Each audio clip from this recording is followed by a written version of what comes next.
Hola a todos.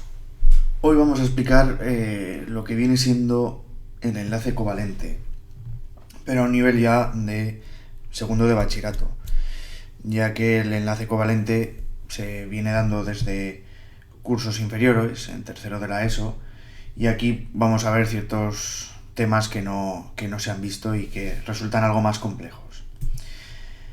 Primero, comentar del enlace covalente, que es cuando se combinan dos elementos que tienen las electronegatividades altas. Principalmente suelen ser los elementos no metálicos. Y lo que van a hacer es compartir esos electrones que tienen en la capa de valencia, que es lo que van a inferir a la molécula que formen una estabilidad que hará que estén unidos esos dos átomos o tres formando la molécula o los que correspondan. Claro, puede haber una influencia en la electronegatividad que pueden tener esos átomos. Si los átomos son iguales o de electronegatividades muy similares, lo que ocurre es que la molécula que se forma es apolar. ¿Qué significa lo de apolar? Significa que son moléculas que no tienen cargas diferenciadas, o sea, una carga positiva y una negativa. Esto hace que sean como por ejemplo las grasas, que son apolares. En cambio, por ejemplo, las moléculas como el agua, al ser dos elementos diferentes y con electronegatividades muy diferenciadas respecto al hidrógeno del oxígeno, como por ejemplo aquí puede ser el ejemplo que he puesto entre el cloro y el hidrógeno, sí que se forman zonas en las que están cargadas positivamente y otras zonas negativamente, ya que la atracción de los electrones que comparten tiende más hacia la zona de los elementos electronegativos, como sería este caso el cloro. Entonces estamos hablando de un enlace polar y es porque nos vamos a encontrar una molécula polarizada, con polos positivo y polos negativo. Es el caso del ácido clorhídrico que aparece aquí, o en el caso del agua, que tiene unas propiedades particulares debido a esa polaridad. Tipos de sustancias covalentes siempre sabemos que se van, o nos han explicado que lo que se forman son moléculas, y ya sabéis que las moléculas es la unión de dos o más tipos de un mismo átomo de diferentes tipos de elementos, mejor dicho, y en este caso un ejemplo muy clásico de molécula es el agua, o puede ser el oxígeno del aire que respiramos, que es una molécula diatómica de oxígeno, el amoníaco, etcétera, etcétera. Luego hay otros que se encuentran principalmente en estado sólido, por eso se les llama sólidos covalentes. Estos no forman una estructura de moléculas como puede ser el agua, el amoníaco que he comentado, principalmente porque las sustancias covalentes moleculares no las solemos encontrar en estados principalmente gaseoso y salvo la excepción del agua que no la encontraríamos en líquido. En cambio, los sólidos no forman una estructura de moléculas, sino su estructura es, en su caso, una red cristalina, parecido, por llevar una semejanza, a los enlaces iónicos, ¿vale? Entonces, al ser una red cristalina con muchos átomos, forman esos sólidos covalentes. El ejemplo del diamante es un ejemplo muy característico, el grafito, que no deja de estar formado igual que el diamante por carbono, o los silicatos que nos podemos encontrar. Siguiendo con la explicación, siempre nos han contado que los enlaces covalentes hacíamos la teoría de Lewis para completar las capas de valencia de esos elementos. Ya conocido es de sobras que se les llamaba la regla del octeto, porque en el caso lo que se buscaba era completar, como nos aparece aquí en el dibujo, los 8 electrones del oxígeno en este caso. Como el oxígeno en su capa de valencia lo que tiene son 6 electrones, lo que busca es, con otro elemento que le pueda prestar 2 electrones, completar su capa de valencia con los 8. En este caso lo hace con 2 hidrógenos. Los hidrógenos se sienten contentos, ¿por qué? Porque ya con ese electrón que comparten con el oxígeno tienen ya 2 y así consiguen parecerse, bueno, como nos han comentado siempre, que buscan la estabilidad a partir del gas noble más cercano, en este caso sería el helio para el hidrógeno, y el oxígeno conseguiría esa estabilidad con esos 2 electrones extras que le proporcionan cada hidrógeno y se parecería a su gas noble más cercano, en este caso es el neón. viendo cómo sería la estructura, pues se formarían ese par de enlaces con cada hidrógeno y luego tendríamos dos electrones que se les llama desapareados. ¿Por qué se les llama con este nombre? Porque no están unidos a otros elementos, ¿vale? Por eso son pares no enlazantes o desapareados. ¿Qué ocurre? Que hay algunos elementos que no cumplen la regla del octeto como conocemos, de que el átomo central tenga 8 electrones en su capa de valencia, sino que puede haber elementos que tengan más de 8 electrones. Y es en uno de ellos el ejemplo el fósforo. En este caso el fósforo tiene en su capa de valencia 10 electrones que se unen con los cloros.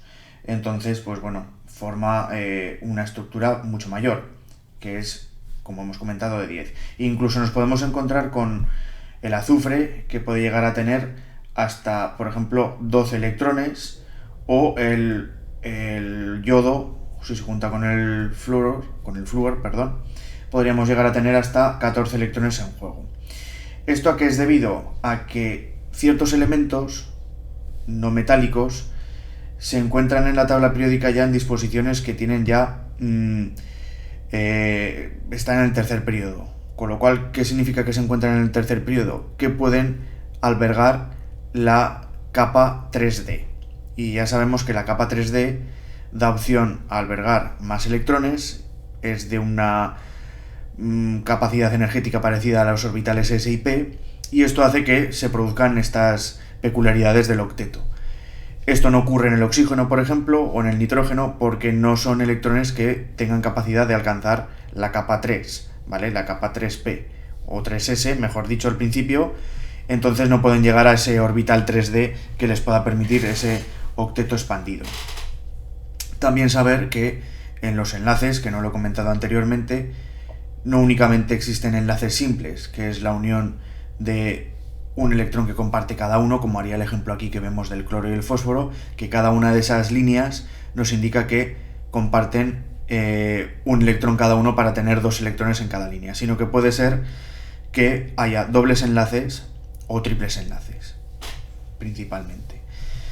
Siguiendo con esto, nos encontramos que también puede ser que haya elementos que casualmente existen en la naturaleza, pero que no se pueden explicar con la regla del octeto. Y son esos elementos en los que son coordinados o dativos. ¿Qué significa elementos coordinados o dativos? Son aquellas moléculas en las cuales los pares no enlazantes que hemos visto anteriormente en el agua, lo que hacen es donarlos a otros elementos para que se forme esa especie de unión y puedan completar el octeto, como le pasa en este caso a los oxígenos que se unen a partir de los pares no enlazantes del azufre. Son un tipo de enlace especial y entonces hace que se pueda formar, por ejemplo, este trióxido de azufre, ¿vale? ¿Qué ocurre con ello? Que esos dos pares no enlazantes de electrones que tiene el azufre se comparten con los otros dos oxígenos y así de esa manera forman un enlace que lo llamaremos un enlace coordinado o dativo. Tenemos otro ejemplo debajo que también para formar el dióxido de azufre lo haría en este caso solo con uno de ellos, ¿vale? Para que veáis que se puede hacer tanto puede haber un enlace dativo o incluso dos. Y luego otro tipo de enlace bastante curioso son las estructuras resonantes o enlaces deslocalizados. Un clásico ejemplo es el ozono, ¿vale? Conocemos el ozono con 3 oxígenos y lo que hacemos con el ozono es que viene a ser más o menos, para que lo podamos entender, buscan completar su capa de valencia, los 3, y entonces lo que hacen es, al estar deslocalizados, es que van a ir compartiendo sus electrones no enlazantes con enlaces, de modo que el dibujo lo que intenta mostrar, porque no es sencillo, es que en ningún momento van a tener, como aparece, un doble enlace y el otro es un enlace dativo, sino que es un híbrido. Realmente están los 3 los 3 átomos de oxígeno enlazados, pero como lo indica, son enlaces deslocalizados. No uno es dativo y el otro es un doble enlace, sino que son híbridos, ¿vale? Y entonces se muestra de esta manera. ¿Cómo sería una manera de estructura resonante del ozono? Pues lo que indica aquí.